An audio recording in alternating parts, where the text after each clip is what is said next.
이 시간 주신 하나님 말씀 여호수아 4장 1절에서 7절 말씀입니다. 여호수아 4장 1절에서 7절 말씀 제가 읽겠습니다. 그 모든 백성이 요단을 건너가기를 마침에 여호와께서 여호수아에게 말씀하여 이르시되 백성이 각 지파에 한 사람씩 12사람을 택하고 그들에게 명령하여 이르기를 요단 가운데 제사장들의 발이 굳게 선 그곳에서 돌 12를 택하여 그것을 가져다가 오늘 밤 너희가 유숙할 그곳에 두게 하라 하시니라. 여호수아가 이스라엘 자손 중에서 각 지파에 한 사람씩 준비한 그 12사람을 불러 그들에게 이르되 요단 가운데로 들어가 너희 하나님 여호와의 궤 앞으로 가서 이스라엘 자손들의 지파 수대로 각기 돌 한 개씩 가져다가 어깨에 매라. 이것이 너희 중에 표징이 되리라. 후일에 너희의 자손들이 물어 이르되 이 돌들이 무슨 뜻이냐 하거든 그들에게 이르기를 요단물이 여호와의 언약궤 앞에서 끊어졌나니 곧 언약궤가 요단을 건널 때에 요단물이 끊어졌으므로 이 돌들이 이스라엘 자손에게 영원히 기념이 되리라 하라 하니라. 아멘. 우리 본문 말씀 여호수아서에 있는 말씀이고요. 제목을 앞에도 적혀 있는데 한번 다 같이 따라해 볼까요? 하나 둘 셋. 감사를 기억하라. 아멘. 제가 일전에도 한번 말씀을 드렸던 것 같은데 우리 친구들도 말씀을 잘 들어야죠. 우리 교회학교 예배 시간에 말씀 잘 듣잖아요, 그죠? 마치 여러분 우리 친구들이 이 시간 말씀을 잘 안 듣고 장난하면 어른들이 생각할 때는 얘네들이 어린이 예배 때도 이렇구나 라고 생각하실 거예요. 얼마나 말씀을 잘 듣는데요, 우리 친구들이, 그죠? 여러분 우리가 가지고 있는 기억이라고 하는 것이 가진 특징이 있어요. 뭐냐면 이 기억을 전부 다 할 수 없다는 거예요. 첫째 특징은.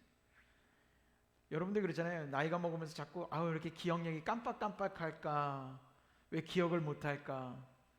컴퓨터 같은 기계는 기억 못하는 게 없어요. 다 기억합니다. 뭐든지 다 기억해요. 그래서 왜 가끔 텔레비전에 보면 검찰 수사할 때 컴퓨터를 압수수색해서 가고 스마트폰을 압수해서 가면 뭐 포렌식을 하고 이러면 다 지운 것까지도 다 기억을 한다고 그러잖아요. 저도 어릴 때 아이들을 키우면서 제가 그런 얘기를 했어요. 너희들이 컴퓨터를 하면서 인터넷으로 어디를 들어가는지 누구는 다 아는 줄 아니? 그때 하나님은 다 아신대요. 그래서 컴퓨터도 다 알아. 제가 들어가서 컴퓨터 몇 개만 이렇게 쳐보면 애들이 컴퓨터를 하는 동안에 어느 사이트에 접속했는지 다 알 수 있습니다. 1년 전 것도 알 수 있어요. 그러니까 제가 무슨 뭐 사찰하는 사람인 것처럼 느껴지지만 이렇게 기계는 다 기억해요.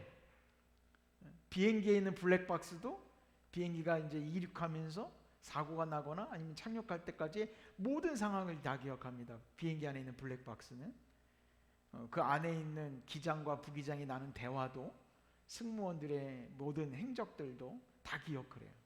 그런데 사람은 기억을 다 못해요. 과거의 일 조금씩 사라져가기 시작하고 조금 전에 했던 말도 기억을 못해요. 그러니까 우리 그러잖아요. 안타깝게 내가 왜 이렇게 기억력이 없어질까? 기억을 못할까? 그런데 여러분 기억을 못하는 게 때로는 은혜입니다. 그걸 다 기억하면요 머리가 터져요. 도저히 내가 감당할 수 없을 만큼 과부하가 걸려서 스트레스 받아서 여러분 다 큰일이 나요. 그래도 잊지 않고 영원히 기억하는 것들이 있어요. 그리고 기억해야 되는 것들이 있어요. 그런데 이 기억이라는 녀석이 독특한 게 좋은 거하고 나쁜 게 있어요. 여러분 어떤 기억이 더 오래 가세요? 좋은 기억을 오래 할까요? 나쁜 기억을 오래 할까요? 나쁜 기억들이 오래 갑니다. 왜냐하면 나쁜 기억을 이렇게 도형처럼 만들면 나쁜 기억들은 삐죽하게 돼 있어요. 근데 좋은 기억은 둥그스름하게 돼 있대요. 그러니까 우리의 머리에 기억이 될 때 둥그스름한 기억들은 이렇게 안장이 됐다가 떨어져 나가기도 한다는 거예요. 자꾸. 그런데 나쁜 기억은 날카롭게 돼 있어요. 그래서 한번 머리에 탁 박혀버리면 이게 빠지질 않아요. 쉽게 설명하면 우리가 이제 지금은 뭐 많지 않지만 얼마 전에 그 아연 탄광이 무너져서 갇혔던 광부 두 분이 살아 돌아오셨잖아요. 어제 굉장히 은혜롭고 놀라운 일이었어요. 탄광에서 옛날에 무연탄을 캐던 탄광에서 일하던 분들이 진폐증이라는 걸 알아요. 그런데 향기에도 똑같은 모양이 있어요. 좋은 향기는 사람이 맡아서 좋은 향기는 둥그스름하게 돼 있어요. 그런데 탄부들이 맡는 진폐증을 유발시키는 그 탄가루는 굉장히 날카롭고 뾰족합니다. 여러분들 우리로 치면 지금 미세먼지 굉장히 날카롭죠. 그것을 마셔서 몸속에 들어가면 이게 해소가 안 된다고 그래요. 다 폐에 박힌다는 거죠. 흡연할 때 나오는 담배 연기들 굉장히 날카롭습니다. 그래서 흡연할 때 나온 연기가요, 사람 몸속에만 있는 게 아니라 옷감에 다 박혀 있대요. 그래도 옷감에 박혀 있다가 옆에 사람하고 이야기할 때 그게 툭 하고 떨어져 나오는 순간 그 사람 호흡기로 폐에 들어간다. 그걸 간접 흡연이라고 얘기하잖아요. 그죠? 이 기억이 그래요. 너무나도 날카로운 나쁜 기억들이 오래 갑니다. 이 기억들을 좀 빼내고 싶은데 잘 안 빠질 때가 있죠. 자, 여러분, 그 기억들 가운데 우리는 하나님과 함께하는 기억들은 어떤 기억들이 많을까요? 여러분, 하나님이 우리에게 주시는 은혜의 기억들은 좋은 기억들이에요. 그런데 안타깝게 앞서서 제가 설명했잖아요. 좋은 기억들은 오래 기억하지 못해요. 그러나 나쁜 기억들은 너무나도 오랫동안 기억하고 몸에 남게 돼요. 내 삶에 남아요. 그러다 보니까 하나님의 은혜의 기억들을 우리가 자꾸 잊어버리려고 할 때가 있습니다. 내가 의도적으로 잊어버리려고 하는 건 아닌데 그냥 잠시 잊게 돼요. 그리고 하나님의 은혜를 잊게 되니까 하나님과 거리가 점점점 멀어지게 되는 거죠. 자, 오늘 본문 말씀에 나와 있는 여호수아 4장 1절에서 7절 말씀은 뭡니까? 이제 드디어 그들이 애굽에서 나와 광야의 삶을 마치고 가나안 땅에 들어가기 일보 직전이에요. 요단강만 건너가면 돼요. 그 요단강을 건너가야 되는데 요단강이요, 여러분 가보신 분 별로 없죠? 인터넷에 요단강하고 이미지를 치면 두 가지 버전이 나옵니다. 정말 엄청 큰 한강만큼 큰 요단강이 나와요. 그리고 또 하나는 정말 실개천만큼 작은 요단강이 나옵니다. 그럼 목사님 어떤 게 진짜 요단강이에요? 라고 물어볼 거예요. 그건 뭐냐면 건기에는 이게 물이 작아요. 조그매요. 근데 우기가 되면 그 물이 불어나서 엄청 큰 강줄기를 만들어내요. 이 요단강, 그러니까 인간적으로 생각하면 여러분 요단강을 건너갈 때 언제 건너가는 게 좋겠어요? 건기에 건너가는 게 좋겠죠. 그러니까 우리가 만약에 요단강 건너서 가나안 땅에 가자라고 했다면 좀 기다렸다가 우기에 비가 좀 많이 올 때를 기다렸다가 그걸 다 지나치고 물줄기가 줄어든 다음에 가면 되겠다라고 생각하는 게 우리 인간적인 생각이에요. 그러나 여러분 요단강은 언제 건너가야 돼요? 하나님이 건너가라고 하실 때. 이해되십니까? 자, 이제 하나님이 이스라엘 백성들에게 요단강을 건너가라고 얘기하시는 거예요. 그런데 건너갈 때 우리 친구들은, 어린 친구들은 얼마 전에 언약궤에 대해서 배워서 알아요. 언약궤는 운반할 때 어떻게 운반해야 돼요? 아, 맞아요. 어깨에 메고 운반해야 돼요. 어깨에 사람이 메고 운반을 해야 되는데 하나님이 그래요. 그 언약궤에 사람들이 가까이 갈까봐 멀리 떨어져서 언약궤가 앞에 가고 멀리 떨어져서 너희들이 뒤에 가라. 근데 그 떨어지는 거리가 약 1km 거리 정도까지 될 정도로 멀리 서서 언약궤 저 멀리 가는 걸 보고 언약궤가 지나간 다음에 따라가라는 거예요. 그런데 그냥 가는 것도 아니에요. 이스라엘 지파의 12지파에 한 사람씩 나와서 가다가 요단강 중간에 서서, 요단강이 마른 다음에 건너가는 건데 돌을 하나씩 취하라고 하나님 말씀하신 거예요. 아무리 건기가 돼도 요단강은 요단강이에요. 물이 있잖아요. 그죠? 근데 하나님께서 그 요단강을 완전히 마르게 하시겠다는 거예요. 그래서 평지처럼 걸어가게 하겠다. 그렇게 걸어가라는 거죠. 왜 그럴까요? 언약궤가 지나가야 되니까.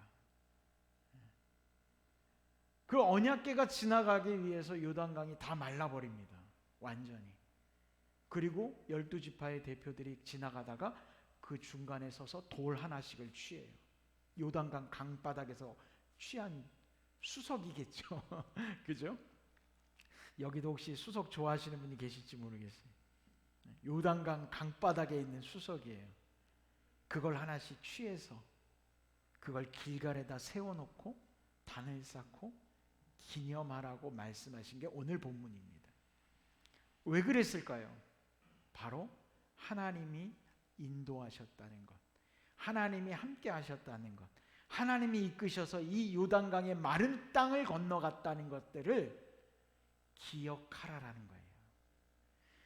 그러면 우리가 생각할 때는 그러면 역사책에 기록하면 되지 굳이 왜 돌을 취하라고 하셨을까? 여러분, 문자가 나온 것은 그리 오래되지 않다는 거 아시죠? 이스라엘 백성들이 이집트에서 나올 때 이집트 사람들의 문자는 어떤 문자였어요? 상형 문자였어요. 그래서 피라미드나 신전에 가면 그림으로 막 그려놓은 문자들 있잖아요. 그런 문자들만 있을 당시였어요. 그러니까 역사책이 기록한다는 것은 문자로 기록하는 시대가 아니었다는 거예요. 그러면 기억을 하려면 어떻게 기억해야 되느냐? 그 강바닥에 돌을 가지고 가서 12개의 돌을 세워놓고 사람들이 볼 때마다 이 돌들이 뭐야? 라고 물어보면 쭉 설명해 줘야죠. 이 돌이 뭡니까? 하면 이 돌로 이야기를 하려면 어디서부터 얘기해야 되는 거예요? 이스라엘 백성들이 애굽에 있을 때부터 얘기해야 되는 거예요. 애굽에 있을 때 모세를 통해서 하나님이 광야로 이끄시고 그 광야 이야기들을 쫙 얘기해야 돼요. 그리고 마침내 요단강을 건너갈 때 강바닥에 있던 이 돌 하나씩을 가져다가 여기다 놓았단다. 우리가 읽은 말씀 넘어가서요 4장 21절을 한번 보세요. 여러분들 한번 찾아보세요. 4장 21절 4장 21절 제가 읽어볼까요? 이스라엘 자손들에게 말하여 이르되 후일에 너희의 자손들이 그들의 아버지에게 묻기를 이 돌들은 무슨 뜻이니까 하거든. 자손들이 물어보는 거예요. 이 돌들 뭡니까? 라고 물어보면 뭐라고 얘기를 하느냐? 22절에 보면 너희는 너희의 자손들에게 알게 하여 이르기를 이스라엘이 마른 땅을 밟고 이 요단을 건넜음이라. 할렐루야. 요단강은 제가 아까 그랬죠. 작을 때가 있고 넓을 때가 있다고. 그러나 마른 적은 없어요. 여러분, 광야에서 그 사막과 같은 기후에서 물이 있다는 건 굉장히 귀한 일입니다. 그 강이 말라버린다는 건 죽음이라는 얘기예요. 근데 요단강은 마르지 않습니다. 마르지 않아요. 그런데 오늘 말씀이 22절에 보면 뭐라고 되어 있어요? 마른 땅을 밟고 이 요단을 건너갔다. 말이 되지 않는 거예요. 믿을 수 없는 거예요. 그런데 그걸 어떻게 믿어요? 라고 얘기하면 뭘 보여줘야 돼요? 그 돌들을 보여주는 거예요. 이 돌들을 보아라. 이게 바로 그 요단강 강바닥에서 가지고 나온 돌이다. 우리 친구들, 어린 친구들 여기 있는데 우리 부모님께 열심히 물어봐야 돼요. 하나님의 은혜에 대해서. 우리 부모님들은 의무가 있어요. 열심히 가르쳐줘야 돼요. 할렐루야. 자, 더 확장돼서 나아가면 우리 다음 세대들, 젊은 세대들은 우리 앞선 세대들에게 믿음의 질문을 열심히 가져야지 돼요. 그럼 우리 믿음의 앞선 세대들은 뭘 가르쳐줘야지 돼요? 받은 은혜를 알려줘야지 돼요. 여러분, 이것이 전해져 내려와서 지금 우리가 있는 겁니다. 할렐루야. 하나님의 은혜가 성경으로 기록되었으니까 우리가 아는 것 같아요? 여러분, 이 성경이 이야기라면 우리가 여기서 예배하고 하나님을 섬긴다는 거 가능하지 않다고 봐요. 그러나 이 성경으로 다 이야기할 수 없는 우리가 경험한 하나님의 은혜가 있기 때문에 그 은혜가 계속해서 전해져 내려왔기 때문에 오늘 우리가 있는 겁니다. 할렐루야. 여러분, 우리 감리교가 이 땅에 처음 들어올 때 아펜셀러 선교사님이 제물포를 통해서 감리교 선교사로 최초로 들어오셨어요. 그런데 그 선교사님이 젊은 시절, 젊을 때 돌아가셨지만 젊은 시절에 수영 선수였어요. 이 수영을 할 줄 아는 게 아니라 수영 선수였어요. 근데 그분이 어떻게 돌아가셨는지 아세요? 군산 앞바다에서 배를 타고 가시다가 배가 출발하자마자 군산 바로 앞에 보이는 그 부둣가 앞에서 배가 침몰했어요. 그래서 돌아가셨어요. 많은 사람들이 생각해요. 수영 선수였던 아펜셀러 선교사님이 왜 돌아가셨을까? 여러분, 우리는 알 수 없지만 그분의 순교, 그분의 돌아가심까지도 미루어 짐작하는 거예요.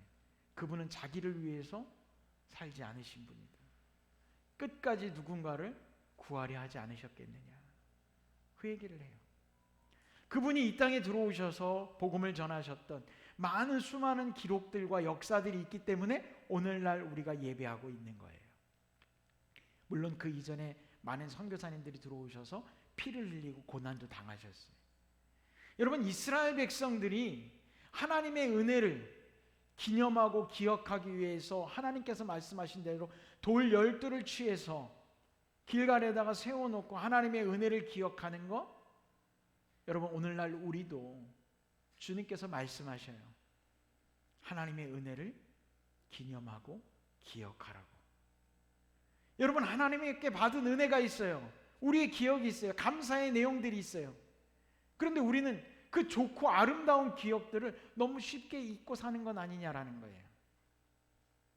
사랑하는 성도 여러분, 하나님의 은혜는 나에게만 머무는 게 아니라 다음 세대를 거쳐서 끊임없이 회자되고 기억되어야 합니다. 그게 그 은혜의 생명력을 불어넣는 거거든요.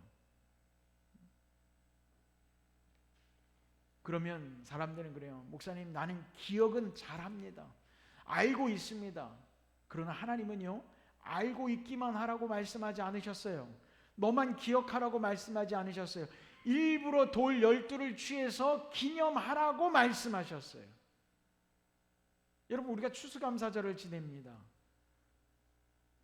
그러나 우리가 이 추수감사절을 지내면서 많은 것들을 해요. 하나님 앞에 예물도 드리고 성도들 간에 함께 교제의 시간도 갖고 나누기도 하고 음식도 먹고 같이 추수의 기쁨을 나눠요. 물론 현대의 사회에서 이 농사 짓지 않는 분들이 추수의 기쁨이라고 하는 건 좀 개별적인 거겠지만, 그래도 쉽게 생각하면 월급날이라고 한번 생각해 보세요. 직장인들은 월급날만 보면서 사는 거 아니겠어요? 여러분, 내가 추수의 기쁨처럼 월급날이 됐을 때 하나님 앞에 기념할 수 있는 것들이 무엇이 있겠어요? 우린 잊어버리면 안 돼요. 가끔 보면 농사 지을 때, 제가 농촌에서 목회할 때는 무슨 작물이든지 첫 수확기가 되면 꼭 그 첫 수확한 게 저희 집에 와요. 목사님, 첫 수확이에요. 그리고 막 들고 오세요. 배추도, 무도, 뭐 쌀도, 옥수수도, 가지각거리를 첫 번째 딴 거라고 꼭 교회에 갖고 와요. 그러면 그거 갖고 같이 기도하고 그리고 돌아가셔요. 그분의 첫 열매가 얼마나 귀합니까? 여러분, 우리도 마찬가지예요. 직장 다니는 사람들은 수학의 개념은 없지만 월급을 탄다라고 얘기하면 내 통장에 월급이 찍힐 때마다 내가 수고하고 내가 일했으니까 이건 당연히 내 거고 이건 나의 것이다 라고 생각되시는 거예요. 하나님의 은혜를 잊어서는 안 돼요. 하나님의 은혜를 잊고 사는 자에게 하나님께서 어떻게 대하실까요? 사랑하는 주의 백성 여러분, 하나님의 은혜를 반드시 길갈의 12돌처럼 세울 수 있기를 간절히 축원합니다. 우린 표징을 세워야지 돼요. 남겨야지 돼요. 그것이 예물의 모습이 되었든 아니면 또 다른 헌신의 모습이 되었든 우리는 끊임없이 그것을 남기는 작업들을 해야 합니다. 이건 하나님의 명령이에요. 목사님, 그거 왜 해야 됩니까? 첫째는 하나님의 명령인 거예요. 두 번째는 우리가 뒤에 부분들을 읽었던 것처럼 21절 이하의 말씀처럼 자녀들에게 해주어야 할 이야기와 의무가 있기 때문에 그렇습니다. 우린 가끔 신앙생활을 하는 걸요, 날 위해서 하는 게 아니라 다음 세대를 위해서 힘들어도 해야 되는 일들이 있어요. 여러분, 쉽게 얘기해서 부모가 책을 읽지 않으면서 자녀들에게 책을 읽으라고 하면 자녀가 책을 읽을까요? 부모는 아침에 일어나서 세수하지 않고 밤에 잠자리 들 때 양치질하지 않으면서 자녀에게 아침에 양치질해라, 저녁에 양치질해라, 밥 먹고 나면 양치질해라, 자녀가 할까요? 여러분, 절대 하지 않습니다. 부모가 하지 않는 걸 자녀가 하기를 기대한다면 여러분, 그건 뻔뻔함이에요. 신앙의 모습도 마찬가지입니다. 우리가 하지 않는 걸 다음 세대의 자녀들에게 하라고 이야기한다는 건 영적 뻔뻔함입니다. 우리가 먼저 하나님 앞에 순종하고 하나님 앞에 나아갈 것들, 감당할 것들을 감당해야 자녀 세대, 다음 세대가 그 신앙을 이어받는다는 걸 여러분 기억하십시오. 전 수없이 많이 봤어요. 목사님들, 장로님들, 그 자녀들까지. 아무리 아버지가 목회자면 뭘하고 장로님이면 뭘 합니까? 저도 조심스러워요. 저도 여기 저희 자녀들이 있지만 자녀 세대에 가서 영적인 무너짐을 경험하는 사람들을 많이 보았습니다. 왜 그럴까요? 자녀들에게 본을 보여주지 못했기 때문에 그렇습니다. 사람들 앞에서는 목회자의 거룩함이 있을지 모르고 직분자로서, 장로로서, 권사로서, 집사로서 사람들에게 보여지는 모습들은 거룩과 경건의 모습, 영적인 모습이었을지 모르지만 그의 일상의 삶이 영적인 삶이 아니었다라는 거예요. 왜? 자녀들은 교회에서 보는 부모의 모습을 보는 게 아니라 가정에서 보는 부모의 모습을 봅니다. 여러분, 이스라엘 백성들, 앞선 세대들이 보여주고 있는 모습들을 보면서 따라가게 되어져 있는 거예요. 하나님은 분명한 것들을 기억하고 기념하라고 말씀하시는 건 너희 세대뿐만이 아니라 다음 세대에 이어지기까지 그 믿음이 이어져야 된다는 것을 가르쳐주고 계신 겁니다. 오늘 결국 이 믿음의 대를 잊지 못하게 되면 이스라엘 백성들은 어떻게 될까요? 죄를 짓게 됩니다. 여러분 보세요. 이스라엘이 나라를 건설했어요. 우리 친구들한테 물어볼까요? 이스라엘의 첫 번째 왕이 누구였어요? 맞아요, 사울이에요. 두 번째는 누가 왕이 됐어요? 네, 다윗이 됐어요. 자, 다윗 때 하나님이 다윗에게 약속하셨어요. 무슨 약속을 하셨어요? 다윗의 집안에서 왕이 나오겠다고 약속을 주셨어요. 그죠? 그래서 다윗 다음에 누가 왕이 됐어요? 맞아요, 솔로몬이 왕이 됐어요. 그러나 솔로몬 시대에 솔로몬이 죄를 지었대요. 우리 친구들은 알 거예요. 무슨 죄를 지었어요? 맞아요, 우상을 숭배했어요. 하나님의 은혜를 잊어버리고 우상을 숭배하기 시작하니까 여러분, 나라가 두 쪽으로 나뉘어졌어요. 결국 이스라엘이 멸망하게 됐어요. 여러분, 우리가 은혜를 기억하지 못한 세대가 된다는 것은 이처럼 무서운 결과를 만들어낼 수 있어요. 사랑하는 주의 백성 여러분, 오늘 추수감사절 우리가 감사한 마음만 오늘만 가질 게 아니라 그 감사를 기념하고 기억할 수 있기를 바랍니다. 그리고 그것이 나에게서 머무는 것이 아니라 다음 세대에게 이어지기까지 끊임없이 증거되고 선포되기를 바랍니다. 우리나라가, 기독교가, 교회가 위기라고 얘기합니다. 왜 위기일까요? 출산이 저출산이라서 위기인 것 같아요? 사람들이 교회를 비난하고 있어서 위기인 것 같아요? 여러분, 우리가 그 증거를 남기지 못하기 때문에 위기가 되는 거 아닙니까? 하나님께 받은 은혜를 우리가 자꾸 잊고 사니까 다음 세대에 위기가 찾아오는 거예요. 우리 앞서 있는 우리들이 하나님의 은혜를 기억해야 됩니다. 감사를 기념하고 기억하고 날마다 증거해야 됩니다. 예수 믿으라고 외칠 게 아니라 하나님께 받은 은혜에 대해서 감사한 마음으로 우리가 살아가야 되지 않겠습니까? 우리는 사랑의 빚진 자잖아요. 우리는 하나님의 사랑의 빚진 자들이잖아요. 그 빚을 갚아가며 살아가는 하나님 앞에 은혜를 기억하는 자들이 되어야 결국 교회의 부흥도 이 땅 가운데 복음의 열매도 더 풍성해질 거라고 저는 믿습니다. 오늘 이 추수감사절, 추수의 기쁨을 나누어야 되지만 여전히 그 은혜의 자리를 기억하지 못한다거나 기념하지 못하는 분이 있다면 여러분 오늘 이후로 분명히 깨달으십시오. 하나님께 받은 은혜, 우리가 감사해야 될 것들 기억하지 못하고 12돌을 세우는 것처럼 기념하지 못하고 증거를 남기지 않으면 언젠간 멸망하고 말았던 이스라엘과 같은 참혹한 결과를 얻게 될 것입니다. 우리가 반드시 그러지 아니하고 승리하는 믿음의 성도들 되시길 축원합니다. 기도하겠습니다. 하나님 아버지, 주께서 우리에게 주신 말씀을 통하여 우리가 길갈에 12돌을 세우는 이스라엘 백성들처럼 그 은혜를 기념하고 기억할 수 있는 세대 되기를 원합니다. 주께 받은 은혜가 차고 넘치는데 주님의 은혜가 아버지 날마다 우리에게 임하고 있는데 우리가 어찌하여 그것을 외면하며 살 수 있겠습니까? 주여, 주님께 받은 은혜 날마다 감사하는 마음으로 하나님 앞에 증표를 세우게 하시고 다음 세대에게 그 증표를 보여주고 이야기하고 증거할 수 있는 당당한 믿음의 세대가 될 수 있도록 주께서 인도하여 주옵소서. 예수님의 이름으로 기도드렸습니다. 아멘.